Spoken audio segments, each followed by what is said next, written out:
Hello, I'm Chris. Welcome. Today, we're going to talk about Simplicity Pattern 9769 and take a look at the outfits I made for my Curvy Barbie. So, grab yourself a cup and let's get started. This is Simplicity 9769. It was issued in 2023 and is still currently available in both paper and PDF formats. I personally prefer paper over PDF. The great thing about this pattern is it has both regular and curvy sizing.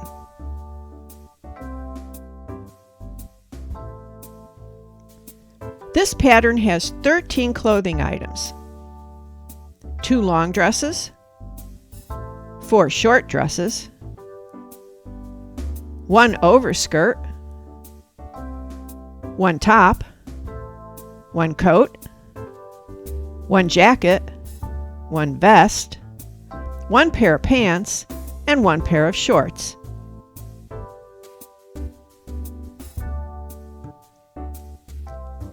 It states here that there are 21 pattern pieces, but there are 35 separate pieces, a set of 14 for each of the regular and curvy sizes, and 7 that are used for both sizes.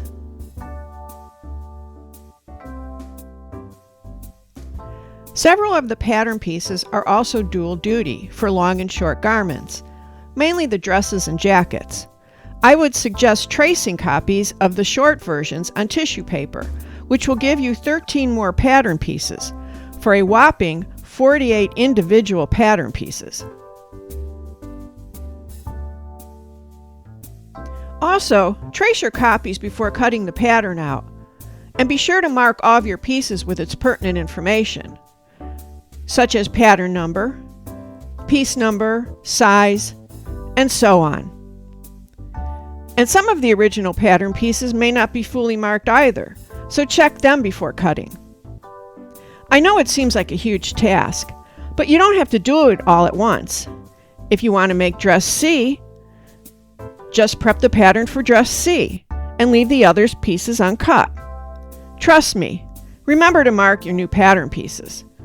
I know from experience how these little pieces can get lost and mixed up. Now let's get to the good stuff. The clothes I made. This is dress C, and the reason I bought this pattern. I just thought this dress was cute. I didn't even realize at the time that it was a dual-size pattern. So we have Audra, who is a regular made to move, and Sophie, my curvy girl. Now on Audra, while the dress is cute, I think it's a bit large on her. This is the regular size pattern, but it could be adjusted a little for a better fit. It's just a little baggy.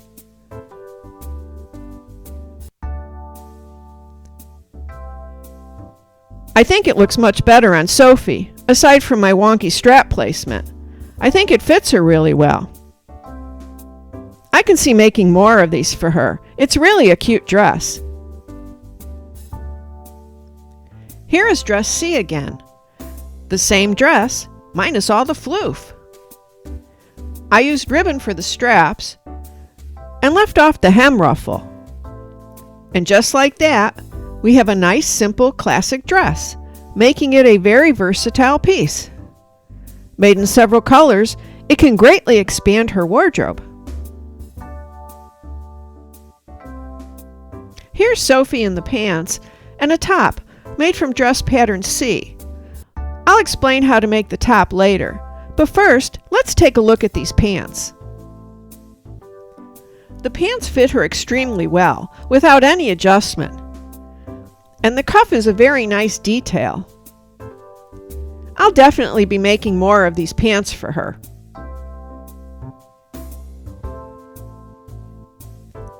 Now, as I mentioned, the top is made from dress pattern C. I just measured up 2.5 inches on all the pattern pieces and made new ones at that shorter length. As you can see here. I left off all the ruffles, but they might make a cute summer top in the right print. So we've added to her wardrobe once again by turning a simple dress into a simple top. I think this combination has endless possibilities for her. And if you have these slingback shoes from the mid-2000s, they fit the Curvys perfectly.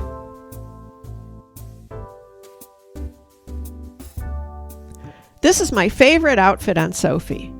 Once again, I made a top like the yellow one, but out of black, and paired it with the black pants.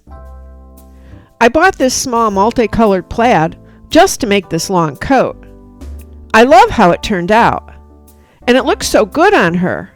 The fit is great. And by choosing this multicolored plaid, it can be paired with many simple items for a classic look. I did have a little trouble with the collar facing, but I just don't read instructions sometimes. My bad.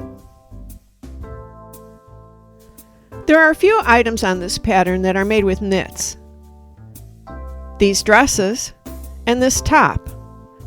Now me and knits don't get along. I've struggled for years to get my stitches right, without any luck. But I did want to make a knit dress, so here's what I decided to do. I took an old knit top of mine, and when I placed the pattern piece, I made sure that the hem fell on the finished hem of the top, so it was sewn together, the hem was done, and I didn't have to worry about it. I opted for no sleeves, and instead of trying to sew the facings down, I decided to use fabric glue. Now, I had two types of fabric glue available to me in my supplies at the time. Fabri-Tac and tacky glue. Fabri-Tac is permanent. Tacky glue is not. So if you want to wash it in the future, you're going to need to use Fabri-Tac. I find this difficult to use. It's hard to get out of the bottle. Unless someone can tell me it's secret, I've had nothing but trouble with it. So I used tacky glue. This was my first time using it on doll clothes, and I think it came out good. Now let me go put it on Sophie to see how it looks. Here she is, and I think the dress looks good. It came out nice, and it fits her very well. I have a little issue at the neckline where you can just see these little snips in the facings, but that will just take some practice. I can see making more of these. I think if I want one with sleeves though, I would have to sew them in, and I don't think I'll be trying that anytime soon. So, I'm really happy with how this dress worked out. I was disappointed that this pattern didn't have a skirt included. A skirt can be a very versatile clothing option. It's a wardrobe staple. So I made Sophie a very simple pull-on skirt. Here's a quick pattern with dimensions. It's placed on a fold. The width is 3 3/4 by 4. This includes allowances for the casing, the side seams, and the hem. Opened, it's 7 1/2. Then you gather it with the elastic size to the doll's waist to make a nice little skirt, which you can easily make longer. Paired with the top, it makes a nice outfit. So that's my look at Simplicity 9769 and the items that I made from it. I really like this pattern, especially the dual sizing. The dress is great and offers many options. I love the long coat, and the pants are such a great fit. It's a very versatile pattern, especially when the dress pattern is altered slightly. I can see making more coordinating items to expand Sophie's wardrobe. Thank you for watching. I hope you enjoyed this video. If you did, please give it a like. Don't forget to subscribe. And until next time, take care.